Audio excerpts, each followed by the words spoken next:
다시 성경 인물 이야기로 돌아와서 오늘은 모세, 또 내가 누구이기에 라는 제목으로 함께 은혜를 나누고자 합니다. 이 어떤 사람이 이 특수한 신분으로 봉사하도록 하나님의 이 부르심을 받는 그것을 가리키는 말이 바로 소명입니다. 하나님께서 당신의 종을 부르실 때는 몇 가지 유형이 있습니다. 이 초자연적인 방법을 사용하셔서 그 사명을 맡기시는 경우가 있고, 디모데와 같이 이 하나님으로부터 이 놀라운 직접적인 이 체험은 없지만 어릴 때부터 그 신앙교육을 차츰차츰 받으면서 이 확고한 신앙으로 성장하고 또 복음 사역을 감당하는 그런 경우도 있고, 사도 바울과 같이 이 예수 그리스도의 만남을 통해서 이 어느 날 갑자기 중생의 역사를 체험하고 회개하며 이 과거와는 전혀 다른 이 복음의 길에 들어서는 경우가 그것입니다. 본문의 모세의 경우는 이 인간적인 혈기 그리고 조급한 분노로 살인을 하고 과거의 모든 영광과 부귀를 뒤로한 채 정처 없이 도망자의 삶을 살다가 어느 날 갑자기 초자연적인 하나님과의 만남을 경험하고 또 강권적으로 주님의 종이 된 그런 경우입니다. 모세는 애굽의 노예 상태에서 이 학대받는 이스라엘 백성들이 자유민이 돼서 가나안을 향해서 힘찬 발걸음을 내딛고 또 하나님의 선택받은 약속의 민족으로 도약하는 그 시발점이 되는 이 역사적인 그 순간에 하나님으로부터 소명을 받았습니다. 따라서 모세 없는 이스라엘 민족 그리고 모세 없는 출애굽 사건은 생각할 수 없을 정도로 이 모세라는 그 인물 자체가 이스라엘 민족사의 한 획을 그은 그런 중요한 인물이었고, 또 하나님께서 부르시면 이 나약하고 부족한 자도 얼마나 역동적이고 또 큰 인물이 될 수 있는가를 실증적으로 보여주는 그런 인물이었습니다. 모세의 소명은 이 죄인이었던 우리가 또 하나님 자녀로서의 부르심을 받고 또 구속사에 동참하게 된 그 사실을 나타내주는 사건입니다. 다시 말해서 죄인으로서 이 하나님의 자녀로 신분의 변화가 있게 된 우리의 모습이 이 죄인이었을 때와는 비교할 수 없을 정도로 하나님 앞에 이 당당한 신분이 되었고, 구속받은 자로서 이 복음 사역을 삶의 현장에서 감당할 그 사명이 있다라는 것을 알려주는 겁니다. 이제 본문을 통해서 이 모세가 언제, 어떻게, 또 왜 하나님의 부르심을 받게 됐는지 함께 살펴보고자 합니다. 이 야곱 일행이 애굽으로 이주한 지 건 한 약 350년이 되자 애굽 땅에서 이스라엘 백성들이 크게 번성했습니다. 그때 이 요셉의 그 치적을 아는 왕이 다 없어지게 됐고, 이 이스라엘 백성들이 점점점 수요가 많아지고 강해지는 것에 이 위협을 느낀 이 애굽 왕은 가혹한 탄압 정치를 펴기 시작했습니다. 뿐만 아니라 이 산파들에게 이스라엘의 여자가 아이를 낳을 때 그 아이가 남자아이면 다 죽이라라는 그런 명령까지 내렸습니다. 이에 모세의 어머니는 이 모세를 낳고 보니까 너무 안타까운 마음에 그를 숨겨서 키우다가 더 이상 아이의 울음소리가 밖에 나가고 이 상황이 안 되니까 이 갈대 상자를 엮어서 나일강에 띄워 보냈습니다. 다행히 이 애굽의 공주가 그 아기를 건져냈고 입양해서 자신의 아들로 키웠습니다.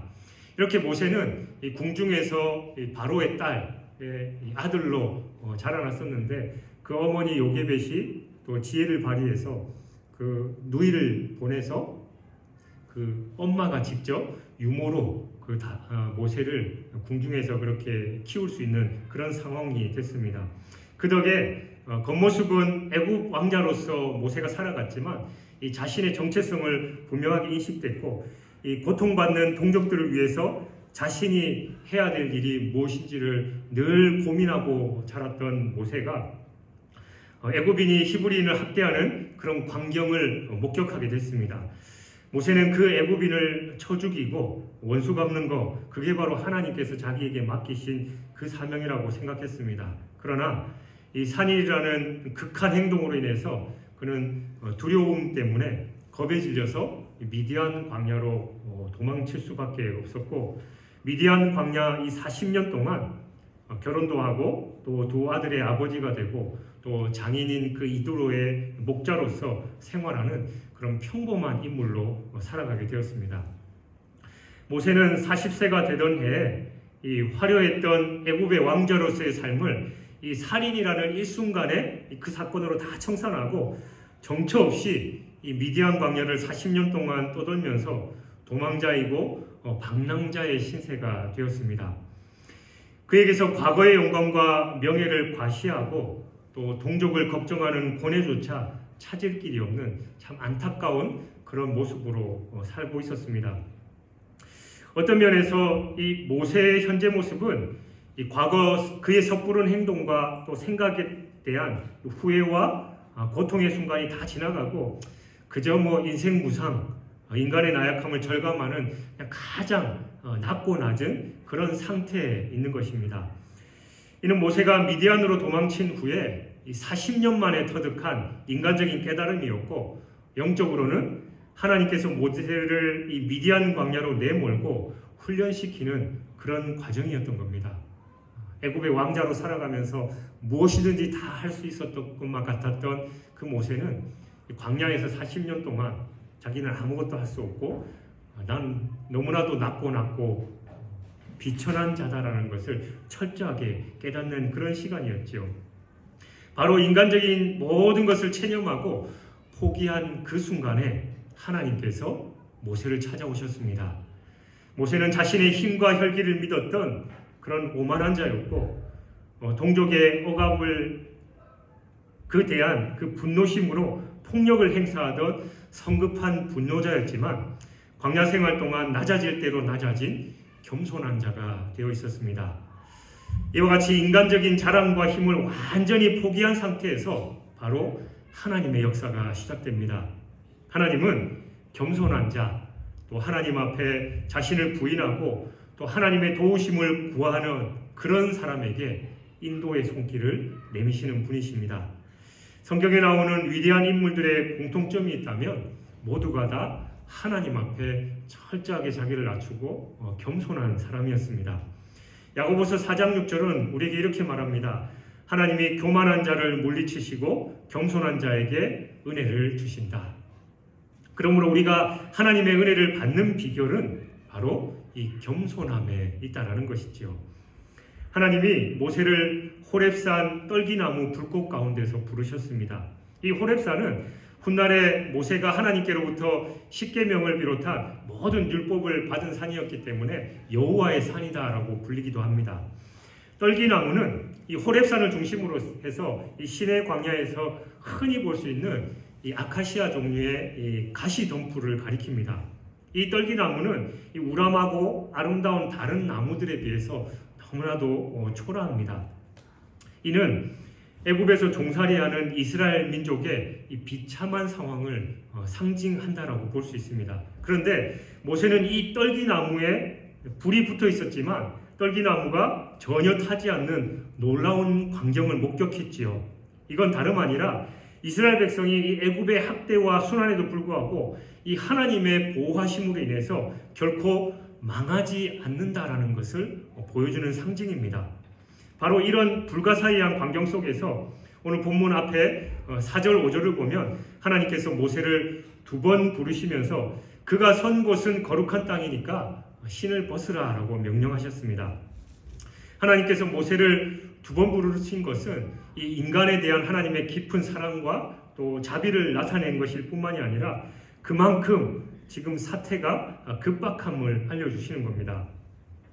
또한 신을 벗으라 라는 말은 이 당시 고대 사회에서 노예들이 자신의 신분을 나타내기 위해서 맨발로 다녔듯이 하나님께 대한 경의를 표하라 라는 그런 뜻입니다.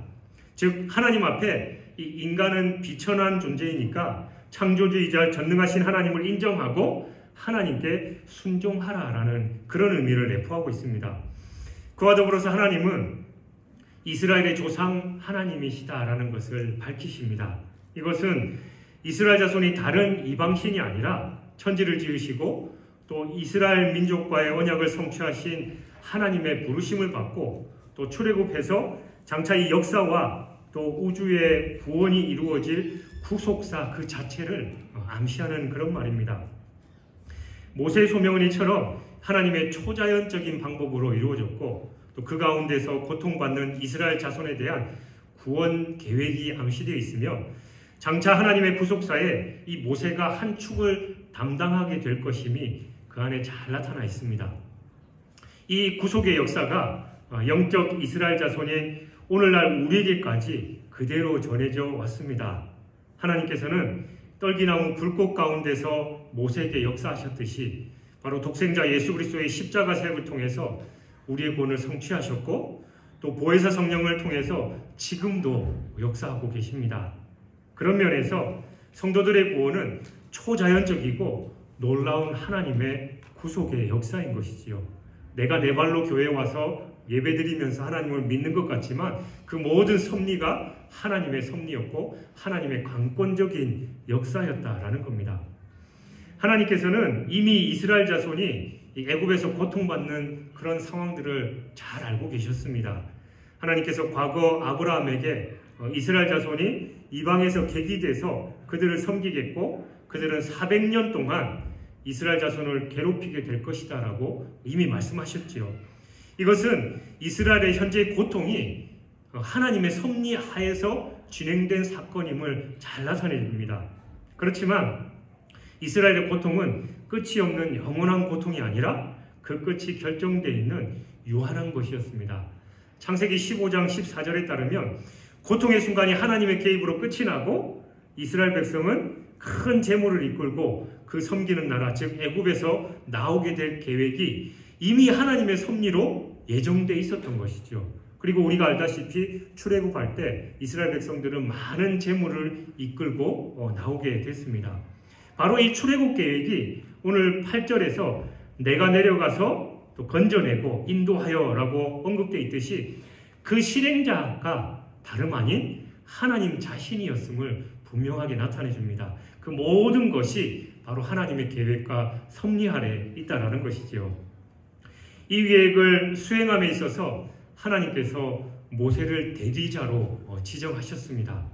이 엄청난 구속 계획이 이 자신에게 맡겨졌다라는 사실에 대해서 모세는 나는 할 수 없습니다. 저는 부족합니다. 라고 부정적인 반응을 보입니다. 그러나 하나님의 계획은 확고부동했습니다. 자신의 자격 미달을 계속 주장하는 그 모세에게 하나님께서 12절에서 내가 반드시 너와 함께 하리라 라는 보장을 했습니다.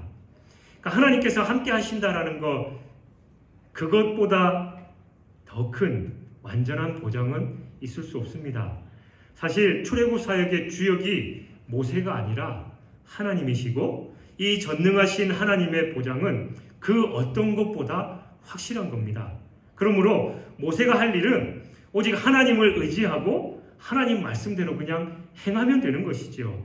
하나님께서는 보장하신 대로 그가 하나님께 부름을 받을 그때까지 모든 삶에서 함께 하셨고 그 약속을 신실하게 지키셨습니다. 우리의 인생사 모든 것이 우리 뜻대로 되는 것 같지만 하나님의 섭리에서 벗어나거나 거스르는 일은 하나도 없습니다. 우리는 하나님의 섭리가 성도의 구원이고 또 하나님의 뜻을 이루는 것임을 알고 있지만 그 구체적으로는 다 알 수 없습니다. 그러므로 우리가 해야 할 일은 매 순간순간 하나님의 도우심을 구하며 기도하는 것이 우리의 본분이고 모든 것에 하나님의 뜻대로 그때그때 순종해 나가면 된다는 것이지요. 그리고 하나님께서 가장 합당한 길로 당신의 방법으로 당신의 때 그 모든 것을 이루신다라는 믿음을 가지고 나가는 것 그게 바로 우리가 해야 할 일입니다. 그 섭리는 한치의 오차도 없이 우리의 영적인 안정과 보호에 맞춰져 있음에 우리는 안심하고 걱정할 필요가 없습니다. 마치 내가 무언가를 해야 되는 것처럼 모세와 같이 저는 부족합니다. 할 수 없습니다라고 하나님께 거부에 불순종을 하는 게 아니라 나는 부족하지만 하나님께서 하심을 믿습니다라고 순종하는 것이 바로 우리의 삶이 되어야 한다는 것이죠. 사랑하는 여러분, 모세의 소명은 이 하나님의 백성에 대한 그분의 긍휼하심과 사랑 또 보호하심을 상징하는 이 불타는 떨기나무 가운데 이루어진 하나님의 강권적인 역사입니다. 이와 마찬가지로 우리가 하나님의 자녀가 된 것은 우리가 잘나서도 아니고 그럴 만한 자격이 있어서도 아니라 한결같이 당신의 백성을 사랑하시는 하나님의 일방적이고 주권적인 역사입니다.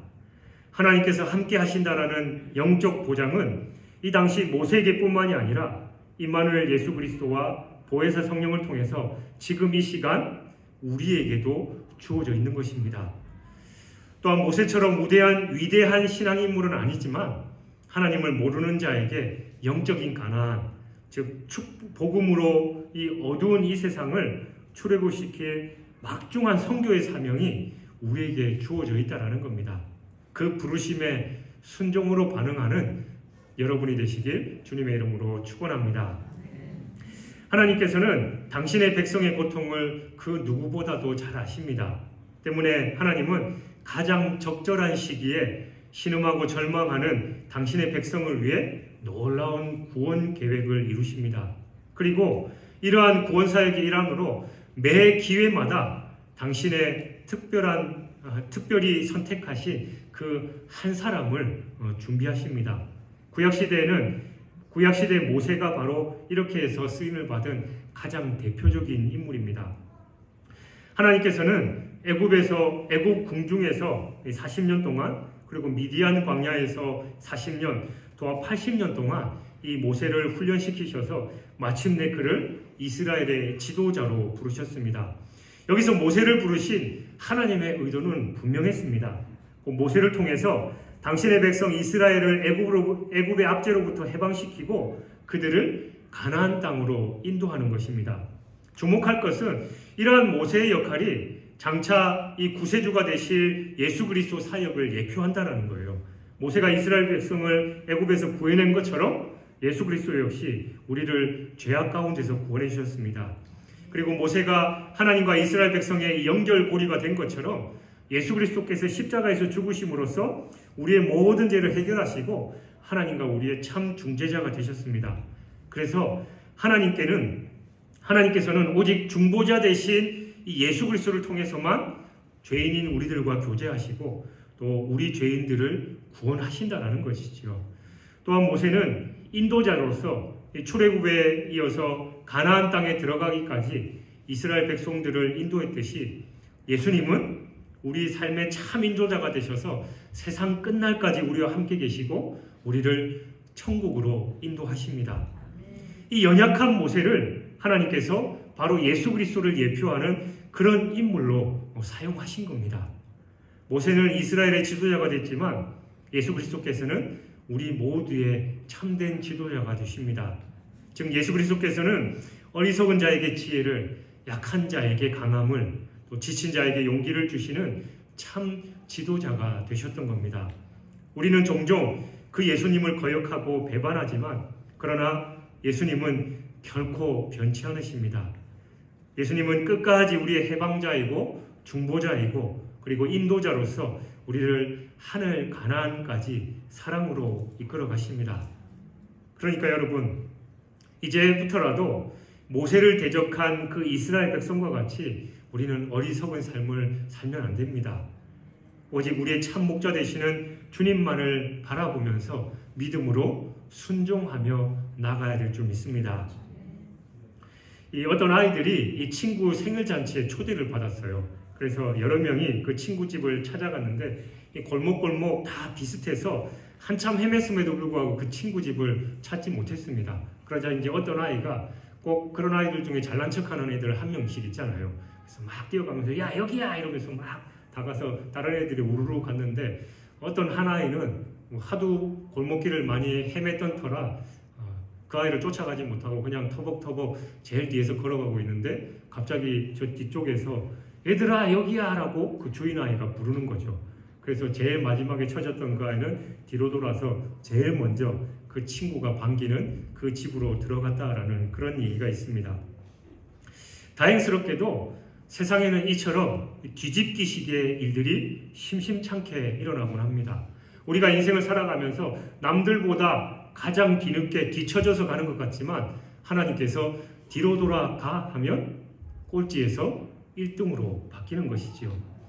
지금이 가장 불행한 때라고 생각하고 예기치 못했던 많은 일들이 우리에게 발생하는 그런 상황이 있습니다. 그리고 내 뜻대로 모든 게 잘 안 풀릴 때도 분명히 있습니다. 그래서 하나님을 원망하고 또 하나님 왜 내게 이런 일들을 허락하십니까? 라고 우리가 불평불만할 때도 있지만 하나님은 실수하지 않으시고 가장 합당하게 그 길을 인도하십니다. 그래서 하나님의 섭리는 우리 인간의 지혜로는 쉽게 예측할 수가 없습니다. 본문에 나타난 모세의 모습은 이런 하나님의 원칙을 너무나도 잘 알려주고 있습니다. 한 나라의 왕자로서 이 당당한 위치에 있었을 때는 아무런 말씀도 하나님은 하시지 않았습니다. 하나님께서 그가 초라한 양치기가 되었을 때 비로소 당신의 모습을 나타내 보이셨습니다. 그리고는 그에게 엄청난 일을 맡기셨지요.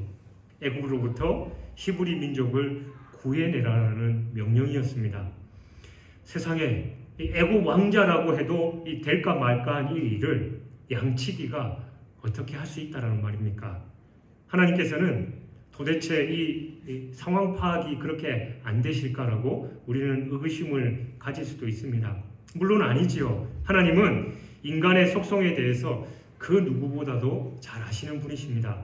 다시 말해서 하나님께서는 인간이 외부 조건에 얼마나 의지하고 있는가를 너무나도 잘 알고 계십니다. 또한 언제 어떻게 변하게 될지 모르는 그 환경을 의지하고 자신을 믿는 인간이 얼마나 교만한지도 하나님은 그 중심을 명확하게 꿰뚫어 보고 계십니다.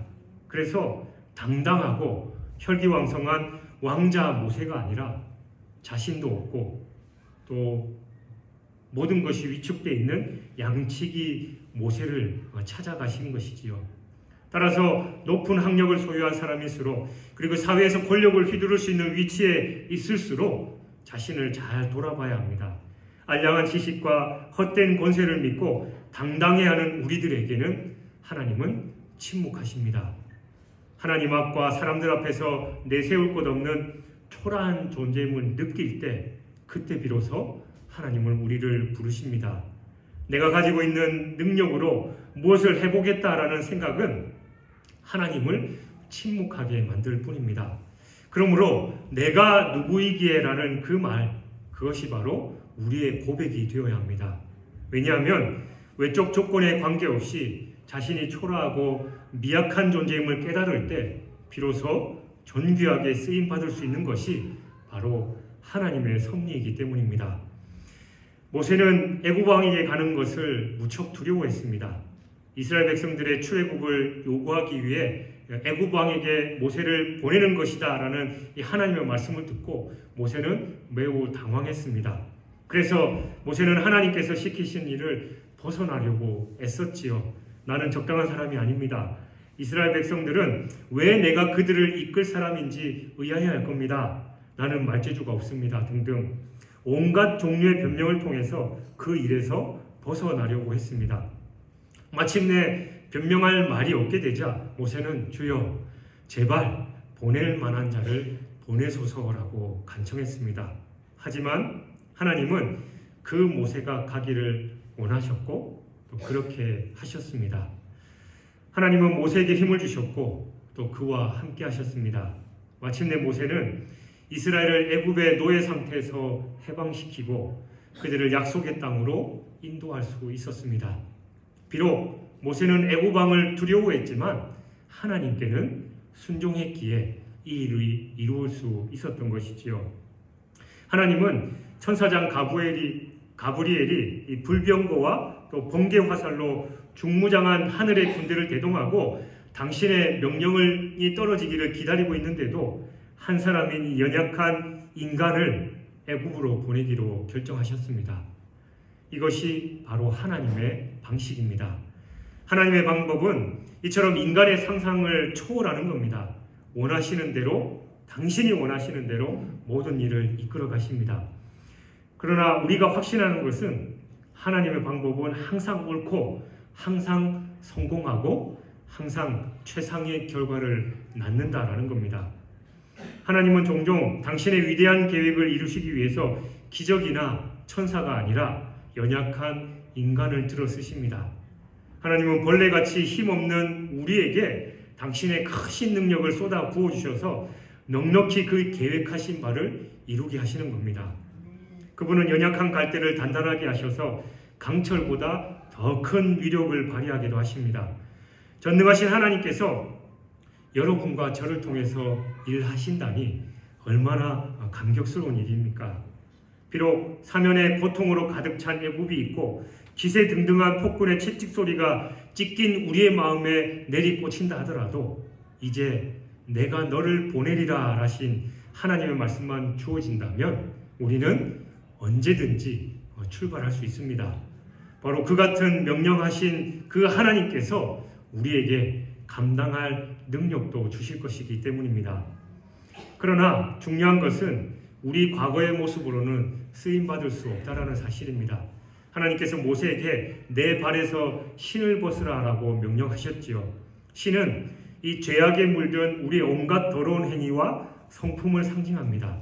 따라서 우리는 그 모든 것을 벗고 하나님 앞에 거룩하게 나가야 합니다. 타락한 인간은 자신의 죄악된 모습 그대로 결코 하나님 앞에 나갈 수 없고 하나님께 쓰임받을 수도 없습니다. 무엇이든 자신의 의지대로 할 수 있는 그 왕자로서의 기세등등한 모습이 아니라 40년간 무력하게 아무것도 할 수 없는 연약한 존재로 하나님 앞에 서야 하는 것입니다. 내 발에서 신을 벗으라 명하신 또 다른 의미는 모세가 하나님 앞에서 절대적으로 순복해야 할 존재임을 알게 하신 겁니다. 당시 신발은 자유인들만 착용할 수 있고 종들은 맨발로 다녀야 했습니다. 그러므로 하나님께서 모세에게 신발을 벗으라 라고 명하신 것은 그가 하나님께 온전히 순종해야 할 종이다라는 것을 알려주시는 겁니다. 종은 주인의 뜻을 거슬러서 자기의 뜻과 생각대로 행할 수 없습니다. 무조건 순종해야 합니다. 바로 우리에게 진짜 종과 같은 그런 순종을 원하시는 겁니다. 하나님께 소명받은 모세는 더 이상 애굽의 왕자도 아니었고 살아가는 환경도 결코 좋지 않았습니다. 그는 그저 광야에서 양이나 치는 비천하고 늙은 목자에 불과했습니다. 한마디로 떨기나무와 같은 그런 존재였습니다. 모세는 광야에서 흔히 볼 수 있는 이 떨기나무를 통해서 자신의 비천한 모습을 바라봤을 겁니다. 야, 너도 참 안 됐다. 나도 너나 나나 피차 일반이구나 라는 그런 마음이 들었을 겁니다. 그런데 하나님께서는 그 가치없는 떨기나무 가운데 나타나셔서 지극히 비천한 존재라도 하나님께서 쓰시면 쓸모있고 존귀한 존재가 될 수 있다는 것을 모세에게 가르쳐 주심으로써 당신의 소명에 응답하도록 하신 겁니다. 실제로 비천했던 모세는 하나님의 부르심을 받고 하나님께 쓰임받아서 이스라엘을 애굽에서 구원해내는 출애굽의 위대한 지도자가 되었습니다. 마찬가지로 우리도 세상으로 볼 때는 지극히 볼품없고 비천한 존재들이지만 하나님이 함께 하시기에 존귀한 자들입니다. 그것은 우리는 비천하고 볼품없지만 우리와 함께 하시는 하나님은 존귀하고 전지전능하신 분이시기 때문입니다. 아브라함의 하나님, 이삭의 하나님, 야곱의 하나님이 우리와 함께 하십니다. 하나님께서 모세에게 내가 아브라함의 하나님, 이삭의 하나님, 야곱의 하나님임을 나타내신 것은 그냥 하신 말씀이 아닙니다. 다른 사람의 하나님이 아니라 바로 모세의 하나님이고 우리의 하나님이다라고 그렇게 말씀하시는 거지요. 여러분, 각자의 이름을 담아서 누구누구의 하나님이다. 나는 너의 하나님이다라는 것을 분명하게 말씀하는 것입니다. 우리와 함께 하시는 하나님은 우리에게 지혜와 능력을 주셔서 어떠한 일도 능히 감당케 하십니다. 그러므로 성도 여러분, 학벌도 가문도 또 배경도 좋지 않고 세상이 알아주지도 않는다 해서 비관하거나 낙심하지 마십시오.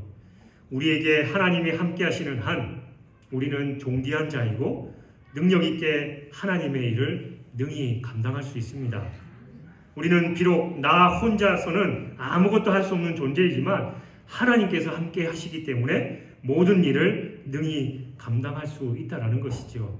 그런 확신과 자신감을 갖고 하나님께서 우리에게 맡겨주신 그 사명에 온전히 헌신하는 삶을 살아야 합니다. 그럴 때 우리는 모세와 같이 하나님의 큰 일을 이루며 세상에서도 존귀한 자로 인정받게 될 것입니다. 하나님 앞에서 우리의 더러운 그 신을 벗고 하나님의 뜻에 온전히 순종하면서 하나님께서 맡겨주신 그 사명을 충성되이 잘 감당해 하나님께 영광 돌리는 저와 여러분이 되시길 주님의 이름으로 축원합니다.